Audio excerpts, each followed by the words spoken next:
Hey everybody, I'm John. I collect cards. It's Friday night, August 26th, 2022, and in this video, I'm going to share a little story. See you in a bit. Okay, so we're back. Um, the reason why I mentioned the date, August 26th, 2022, is because 44 years ago, I went to my first Major League Baseball game. I could have made this video next year and would have been maybe a little more rounder of a number, 45 years. But, I figured with this guy wearing number 44, I figured, let's do this video now. There's a Topps 5-star from last year, Reggie Jackson, numbered 3 out of 5, which I do enjoy having this in my collection quite a bit. This is one of my favorite autographs I have. Just a really cool signature there and cool shot. Really nice card there, Reggie. But so the reason why you're seeing all these Yankee stuff was because my first ball game was at Yankee Stadium on August 26th, 1978, 44 years ago tonight. And I thought, well, this wasn't the starting lineup. Let's put it that way. There were some folks, some of these guys were in the starting lineup, but Fred Stanley was not cloned playing second base and third base. I just don't have autographs of or anything really of Willie Randolph or Greg Nettles. Goose Gossage usually doesn't play first or probably never did. But I just needed to put somebody at first base because I don't have anything of Chris Chambliss. But what I'm going to do here is, and a few people watching this video might have heard this before. 4 years ago, when it was 40 years ago for my first game, I wrote what was going to be just a little brief memory on Facebook, and it turned out to be like a mini essay. And this was in 2018, so I was not back in the baseball card hobby yet. So I thought I would just kind of, retell this little story through some of my favorite cards, or just some of my autos that I've picked up and other things, and one of my favorite pieces of card or memorabilia. This is my 1 of 1 museum collection from last year, Thurman Munson 4-piece bat relic. Picked this up in a break. I had a player break. I had Thurman Munson, and this came up in it, and it's still and probably will always be my favorite break hit of all time because he's one of my favorite players of all time, even though I barely got to see him play. Passed away when I was 6, but I do remember him a little bit, and just sort of his legacy is kind of what, makes me kind of a fan for life, so to speak. But without further ado, I'm going to retell this. I'm going to read through this little essay I wrote, and, got these other autos just kind of here. There's some of them are characters in this story, so to speak. By the way, I have Ron Guidry playing center field here in this little diagram because he won, I can't remember how many Gold Gloves he won as a pitcher, but I'm like, you know what, if you won Gold Gloves as a pitcher, you could probably play center field for a game. So that's why he's up there. Got this cool Roy White 1976 Topps auto. I really like this one a lot. I never actually remember Roy White with the mustache. I think he always had it shaved by the time I remember seeing him play in the late 70s in his last few years, but I really like that card. And then I picked up this really sweet Bucky Dent auto recently in a break, actually, for Topps Chrome Platinum anniversary. So I really like that one a lot. So I got him in the right position. And then I've got this Sparky Lyle autograph, a woefully off-center card, as you can see, but signed very nicely by Sparky Lyle. Got this one a couple years ago. I got him on the pitcher's mound for a decent reason, but then here at first base, I've got the Goose at first base for this. But I've shown this once before in a video, along with some of these other ones. But Reggie, I don't think I've ever shown before, actually. But this Goose Gossage one from Alan McGinter, inscribed with the 2008 on there, really cool. I like that one a lot. And then a couple of Fred Stanley autos here, real quick.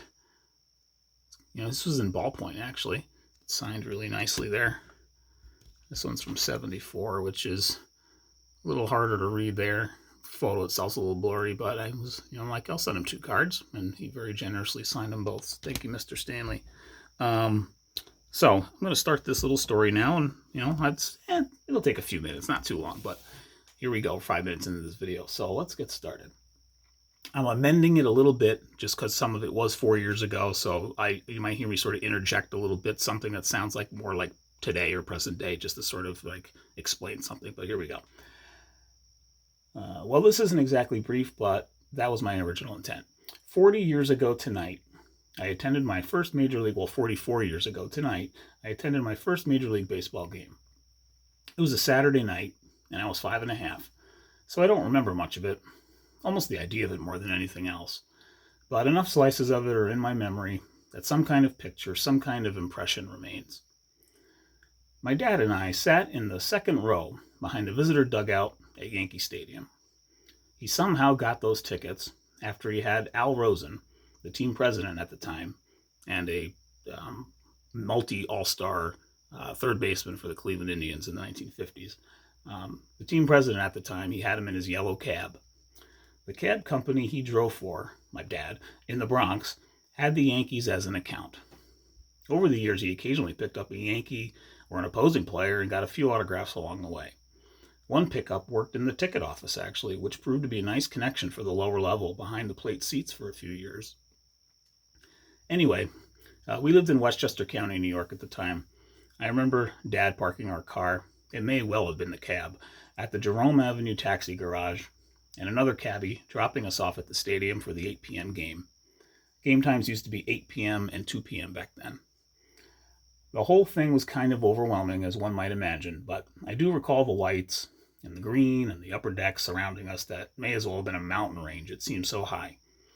I assume Bob Shepard's voice must have rattled through my bones, but honestly, I don't remember that so much, vaguely at best. What I do remember quite a bit was Oakland A after Oakland A going to the on-deck circle, taking some swings with those donut weights, then heading to the plate. I remember occasionally looking in the direction of the Yankees dugout, which seemed so far away. And of course, I remember looking up. And those stands were filled. On a comfortable 71-degree evening, the attendance was 53,883. It was photo album night. It was a pretty nice giveaway. Maybe an 8x8 or a 9x9 book of player portraits that I had in some form for a number of kid years until all the pages eventually got loose and scattered wherever. In the closet, under the bed, into thin air. Also, 1978 was the first of 4 or 5 consecutive years that Dad would have a pack of Topps cards waiting for my brother and me practically every morning, usually work nights. So the photo album bit sticks out because, it's kind of analogous to a baseball card, I guess. Like I said, I don't remember much at all from the game, but I knew the final score. Yankees 5, Athletics 4. I remember focusing on that long horizontal scoreboard as we got up to leave. I knew it was a Saturday night, so maybe a year or so ago, more like 5 years ago now, so in like 2017 or so, when I thought to look up the box score for the first time online, it was really fun to see the nuts and bolts of the setting come into view, in a way, for the first time. So thank you, Baseball Reference, for that. It was late August, just as the Yanks were starting to make their comeback push in earnest, though they were still 7.5 games behind at that point. It was a month after Bob Lemon took over as manager, following Billy Martin's first of 5 departures. There was Thurman Munson's 7th inning, 2-out, game-tying double. So Munson. Just so Munson. Greg Nettles' 8th inning homer that ended up winning it. I wish I remembered that. I still don't quite remember that, although I imagine he pulled it to right field. Sparky Lyle throwing 3 innings of relief of Dick Tidrow, earning what turned out to be his last win in pinstripes. I probably was asleep the whole way home. All in all, one of those great kid memories that I just wanted to actually write out and tell here and document in some way. Almost 30 years ago, well, more like 34 years ago now, I referenced the game in my college admission essay. So I guess it's simply one of those life things that tend to stick with you. So that's the main part of the story. A few epilogues, though. This game on August 26, 1978, between the Yankees and A's, this game took place during the New York City newspaper printers strike that started in early August and went into November. So I can't find any write-ups, easily anyway, about this game. Here's an aside from the write-up from before. Can you imagine that? That's like hard to imagine how, I mean, just in our internet age with a newspaper strike, how, at least for something to read about a game or about what's going on in the world, not having your paper and just, depending on the TV news, and radio news, that's just kind of hard to imagine. But yeah, it went on for like 3 months. Let me find where I was here. Went into November, so I can't find any write-ups easily anyway about this game. I find that a bit ironic, given what I gravitated toward career-wise. I'm in the communications industry. It's been said the strike indirectly played a role in the Yankees' 1978 comeback. And there's another aside, and that's because the not having the day-to-day in the media kind of was able to settle things down for the team. So, again, Bob Lemon kind of let them play and be the stars be stars, the role players be role players. And that media strike, that newspaper strike, a lot of people say that may have actually helped in that big 14-game comeback that they had in the standings against the Red Sox. Picking up the story, we're almost done here. An unrelated bit, but interesting. So the day that I wrote this post 4 years ago, in that day's New York Times in 2018, there was a part of its U.S. Open Tennis special section where writer Harvey Arrington writes what would have been the stories for the 1978 women's and men's singles finals. That was actually really cool to read. It was Chris Everett who beat Pam Shriver for the women's title, and Jimmy Connors beat Bjorn Borg for the men's title.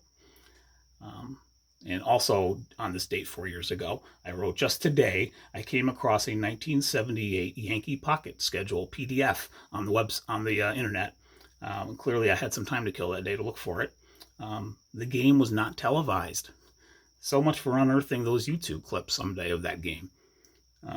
And lastly, and for those who've known me for years and maybe are possibly watching this, no surprise to anyone who knew him, Dad was a Red Sox fan.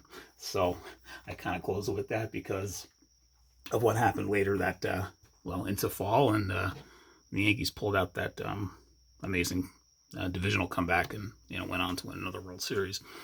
So I just wanted to share that little story of, I'm sure everybody remembers their first baseball game, minor league, major league, what have you. But needless to say, that was a special night. And one last little postscript from that. When I posted that on Facebook, not too long after that, I got something in the mail.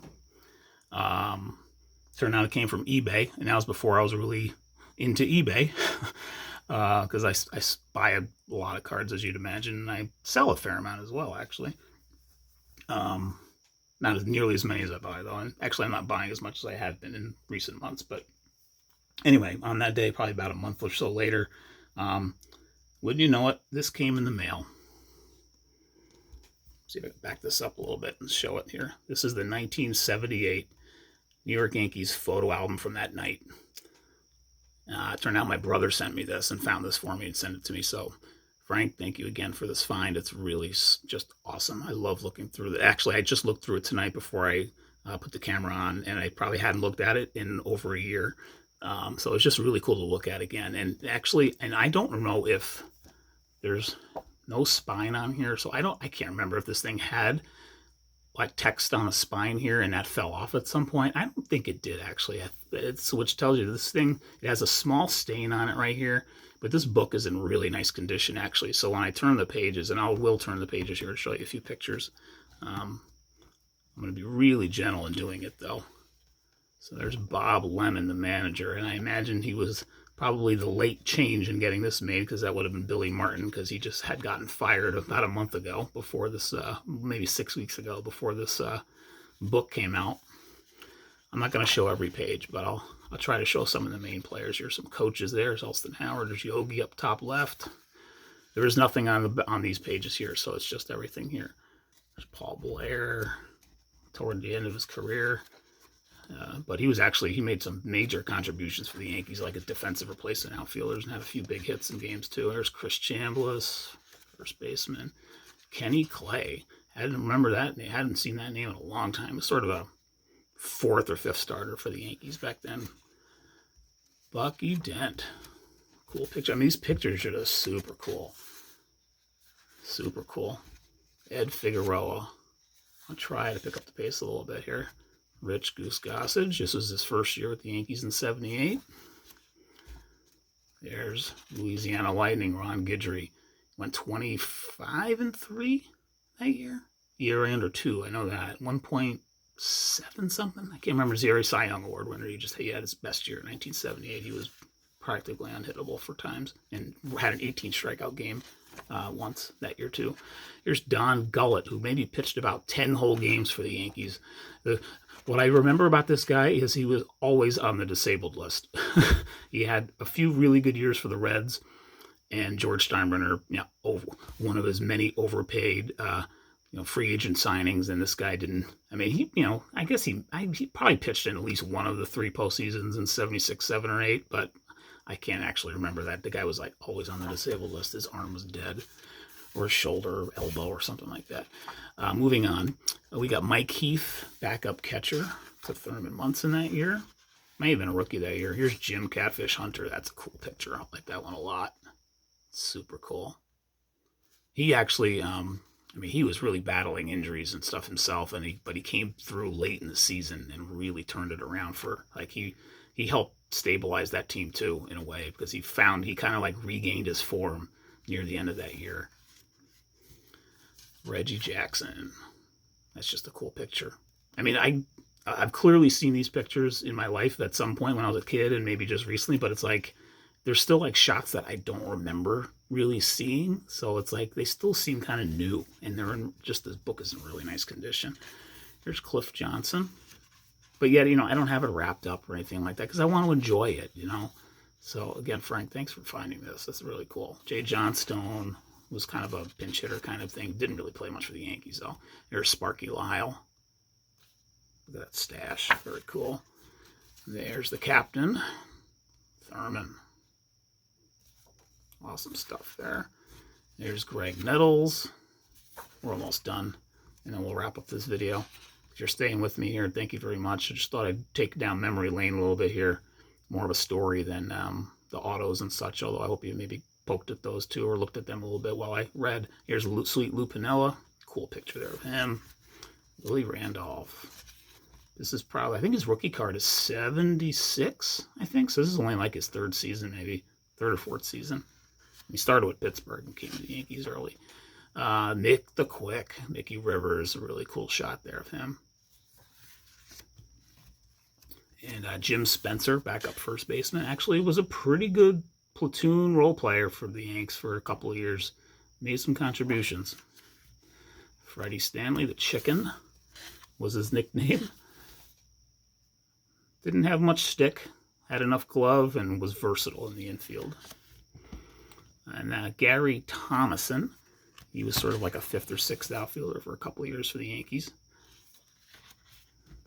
Dick Tidrow, he started that game that I was at. And there's Roy White. He's an underrated all-time Yankee from that era. I mean, he's not an all-time Yankee, but he played his entire career with the Yankees, and he started in the down times just after Mickey Mantle, not Mick the Quick, but Mickey Mantle, and so endured those late '60s, early '70s years, and then was turned out to be a real important player for the Yankees in those late '70s pennant-winning seasons. Didn't play every day, but played. He'd have 350, 400 at bats. Just a solid contributor, great Yankee.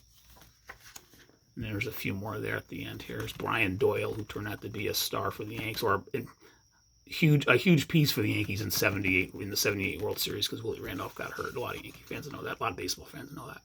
I think that's Andy Messersmith right there, who was also constantly on the DL when he was with the Yankees, pretty much.